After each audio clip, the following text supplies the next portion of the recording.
साधक की साधना पथ की जो पूंजी होती है, जो गुरु के संग वो अपने जीवन को आगे बढ़ाता है, बड़ी समझदारी से और श्रेष्ठता के साथ गुरु के पथ को पकड़ना चाहिए। साधना का पथ तलवार की भांति होता है, बहुत ही दुर्गम और कंटक भरा रहता है। तो गलतियों की संभावनाएं नहीं करनी चाहिए और दृढ़ता के साथ अपनी जीवन शैली को आगे बढ़ाना चाहिए। गुरु संग, गुरु पथ होता है,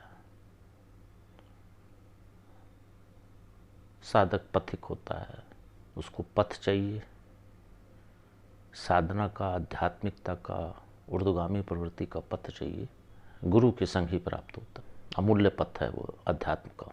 कांटे और आलोचनाएं और समाज की घृणाएं तो उसको घेरती रहती हैं साधक को अपनी जीवन शैली में। अगर वो निष्कपट प्रेम और श्रद्धा के साथ गुरु के चरणों से लोटपोट होता हुआ इस पथ को पकड़ता रहता है और आगे बढ़ता, तो निश्चय ही वो एक हीरे की तरह गुरु उसको चमकाकर समाज के पास उठाकर पटक देता है और समाज उसकी चमक को देखकर आनंदित भी होता है कि हमने कैसी गलती कर दी साधक को उस समय समझने में। और आज देखिए किस तरीके से अपने संस्कारित भाव में गुरु संग समाज के सामने हमारी अमूल्य संस्कार, जो धरोहर है हिंदू धर्म की, सनातन की, जीवन की शैली को समाज के सामने रखता हुआ, समाज को अग्रणीय पद देता हुआ आगे निकलता जाता है। तो वो भी उसको एक टक लगाए देखते रहते हैं साधक को। अब पथ दुर्गम तो है, गुरु पथ, गुरु के वचन तो शरीर को बीधते हुए अंदर तक पहुंच जाते हैं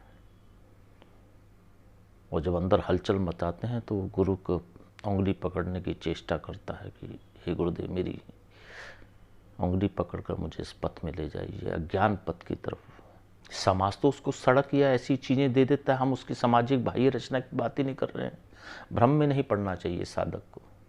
अगर हमें यहाँ से कहीं जाना है तो हमारे पास सड़क यातायात है, ये है, किंतु जो गुरु पथ होता है वो आज्ञा चक्र की भ्रिकुटी के माध्यम से उस उजाले पथ को देखता हुआ, अपने आत्म अवलोकन को करता हुआ उस पथ में, जो अंधियारा वाला पथ है, जो गुरु उसमें उजाला और सफ़ेद चादर बिछाता हुआ, हवा और आकाश के अंदर अग्नि देता हुआ, वायु का समागम करता हुआ, उसके शरीर के उस तत्व को उठाता हुआ उस पथ में लेकर अनजान पथ की तरफ जब गुरु उस पथिक को ले जाता है, उस साधक को ले जाता है, तो उस साधक के लिए श्रेष्ठता का पल होता है जीवन में। जो निचोड़ है मेरे जीवन का, विधेय कर देता है, उस देह से अलग कर देता है। तो सूक्ष्म देह को जब उसको यात्रा कराता है तो साधक की उसके अश्रु भाव में अविच्छिन्न धारा बह जाती है आंखों से। हे गुरुदेव, सभी चीज़ों से आपने मुझे मुक्त कर दिया।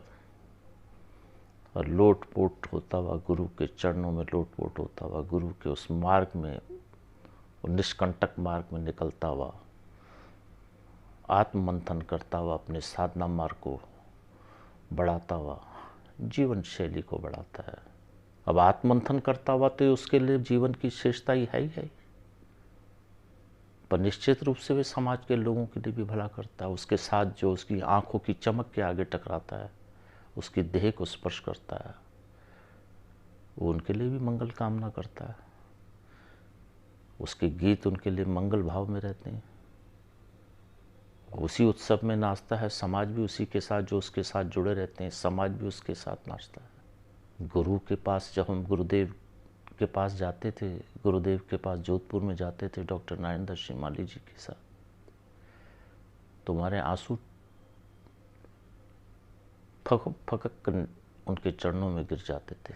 वो आत्म अश्रु की धारा जब उनके चरणों में गिरती थी तो हमें वो पथ की तरफ अग्रसर करते थे, आत्म पथ की तरफ, गुरु पथ की तरफ।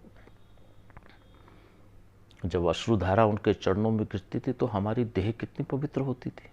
और जब उस मार्ग में हमें ले जाते हैं विधेय कर कर, देह से अलग उठाकर, सूक्ष्म क्रियाओं में, सूक्ष्म देह में जब हमें ले जाते हैं, तो हमारी देह के साथ भी टकराने वाला समाज का व्यक्ति, उस साधक के देह के साथ भी टकराने वाला, उसके शब्दों के साथ भी धारण करने वाला, उसकी आंखों की चमक को भी देखने वाला, निश्चित रूप से उसके लिए मंगल होता है, उसके लिए परिवार के लिए मंगल होता है और समाज के लिए मंगल होता है।